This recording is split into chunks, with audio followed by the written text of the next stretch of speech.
नमस्कार मंडळी, मी तुमचा लाडका मित्र वरद विजय चव्हाण आणि मी तुम्हा सर्वांचं माझ्या युट्यूब चॅनलमध्ये स्वागत करत आहे।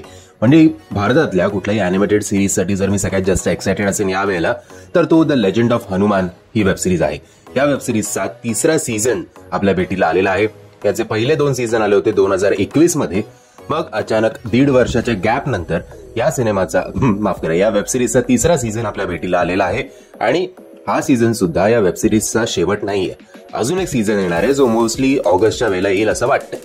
पण तिसरा सीझन जो आहे तो आहे फक्त 6 एपिसोडचा आणि प्रत्येक एपिसोड आहे फक्त 15-20 मिनिटांचे। पहिली 2 सीझन मध्ये 13 एपिसोड होते, या वेळेला मात्र फक्त 6 एपिसोड्स आहेत। आणि सगळ्यात महत्वाचं या जे मी वेब सिरीज बद्दल वाटलंय ते सांगण्याआधी या वेब सिरीजच्या सगळ्या डबिंग आर्टिस्टना हॅट्स ऑफ। कारण तुम्हाला माहितीच असेल ॲनिमेशन मध्ये आधी आवाज रेकॉर्ड केले जातात किंवा आवाज डब केले जातात आणि त्यानंतर त्या आवाजांवर ॲनिमेशन केलं जातं।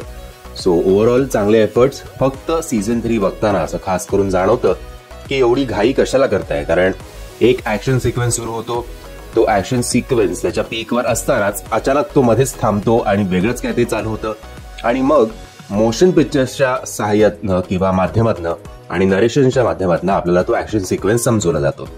सो पहिल्या 2 सीझन्सना जेवढे एफर्ट्स आणि जेवढं डिटेलिंग या वेबसिरीजच्या मेकर्सनी केलं होतं तेवढंच आता पाट्या टाकण्याचं काम हे मेकर्स करतायत।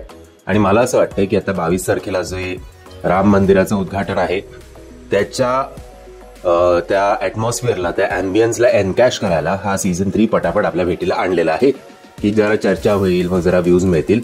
बट ओव्हरऑल खूप घाई केली आणि भ्रमनिरास झाला। नाहीतर लेजंड ऑफ हनुमान याचे पहिले 2 सीझन खूप अप्रतिम झाले होते। रामायणाबद्दल अशा अनेक गोष्टी ज्या आपल्याला माहिती नसतील त्या सुद्धा आपल्याला या वेब सिरीज मध्ये सांगण्यात आलंय। सो मी खूप उत्सुक होतो। पण आता कुठेतरी फक्त व्ह्यूज मिळवण्यासाठी घाई गडबडीत ही वेब सिरीज आणली जाते असं एकंदरीत माझं तरी मत आहे। पण तरी मी तुम्हाला रिक्वेस्ट करेन की पहिले 2 सीझन या वेब सिरीजचे खूप अप्रतिम झालेत, ते हॉटस्टारवर नक्की बघा। मंडळी, मी आशा करतो तुम्हाला हा व्हिडिओ आवडला असेल। जर तुम्हाला हा व्हिडिओ आवडला असेल तर प्लीज या व्हिडिओला लाईक, शेअर आणि चॅनलला सबस्क्राईब करायला विसरू नका। जय हिंद, जय महाराष्ट्र।